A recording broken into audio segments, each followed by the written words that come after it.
We had our first balloon built called Simple Gifts, red, yellow, and blue, and we named it after the Shaker hymn, Simple Gifts. 'Tis a gift to be simple, 'tis a gift to be free, 'tis a gift to come down where you ought to be. So that's perfect for a balloon. A few years later, one of our friends suggested that we talk about an Iowa State balloon and actually sketch the little model that you see out there. We ended up contracting to fly a balloon for the athletic department. We still own it. We're still trying to donate it to the university. Anyone has any clout? Mike. But we flew over football games, an increasingly dangerous activity. We flew over the state fair, sometimes multiple times a year, RAGBRAI, Special Olympics. There used to be a saying among Iowa Staters that anytime 3 of them gathered together in the state, they'd look up to see if the balloon was coming over. It wasn't quite that bad, but we did fly an awful lot.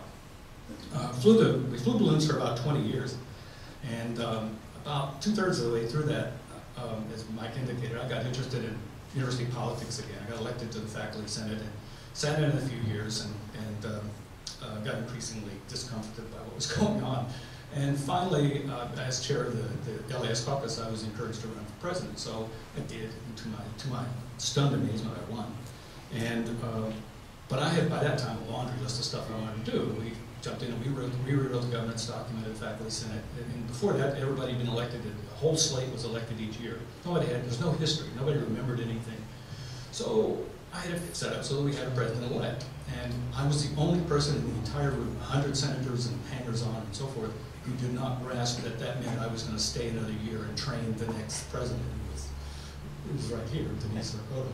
And I didn't get that. And he said it looked like I'd been hit with a brick when I found out that people expected me to stay another year.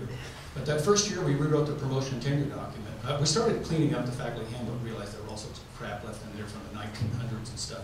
So one of the things we did was to fix the promotion and tenure document. And the committee that I appointed said, it's too broken, we can't put these parts together. And I said, well, just throw it all away and write a clean one. Start with a clean sheet of paper, write a promotion and tenure document. We didn't realize that at the time we did that we were the first Division I research institution in the United States to do that in the 20th century. And I used to end up going to higher education forums and explaining to them how we rewrote the promotion tenure document from a blank sheet of paper as if, we invented fire or something. Second term I was in there with a gun held to our head by the Court of Regents. We passed post-tenure review. I lost some friendships over that. They never come back. I still regard that as an absolutely terrible thing. But after I thought I was out and free and clear, I was asked by President Joffrey if I would sit on the President's Budget Advisory Committee, which he was setting up. I said reluctantly yes, and I served on that for 3 or 4 years. It was the last big time of budget cuts, when there was an unremitting. You would come in every day and you could just tell by the budget director's face how bad it was. What are we cutting today? And I said, I can't do this anymore. At which point the provost asked if I would set up a budget advisory committee for him and serve on that for several years, and I did. And eventually I just simply walked away. I said, I can't look at another spreadsheet again. If I ever, I don't like spreadsheets to begin with, but when it means, you start drawing lines through things, I don't like that a lot. So people often think, say things have changed in 40 years. I think, well, duh, of course they've changed in 40 years. The most salient of those, I would say, is this. Our department is larger, but it's not closer. And to me, that's the thing that I actually truly miss, was the friendships of the earlier days. So what are we going to do in retirement? Tony and I, well, we're going to travel. We have a paper at a conference in Sweden in June, which was lovely. We've never been to Scandinavia.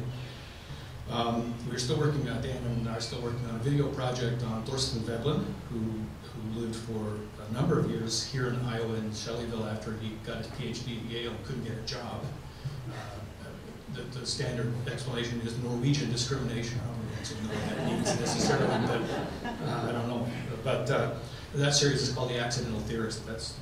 I will have time to work on that now. We have grandchild, I started saying children, but let me explain. 1.5. Well, 1.5 grandchildren. Yeah, 1.5. Our son Jeff is an assistant professor in experimental psychology at Vanderbilt in Nashville, and he has a son, Super Sam. Sam is just turned 3 last month. And our daughter, Catherine, his older sister, to the great surprise of all of us in the Western world, is expecting a daughter in August. So, and she's in the Bay Area, so there's a lot of traveling. One way or the other, there's going to be a lot of traveling involved there, and we're looking forward to that. And by the way, for those of you who know, Tony had a mild heart attack about 7 weeks ago. She's been told she doesn't have to, after a couple more, she doesn't have to come back to cardio rehab. She's in very good shape. She went back to teaching aqua aerobics a week and a half after you got out. Yeah. I told the doctor I'd slow it down. I realized that when you talk to Tony, it's advisory. You say, you know, I really wouldn't go back this soon. And she says, thanks, I'll take that under advisement. And then the last thing I hear is the truck pulling out as she goes to teach. So, well, it's been a long time, and I think the time is right, and I'm looking forward to it, but I will miss many. So thank you very much. Appreciate your comments.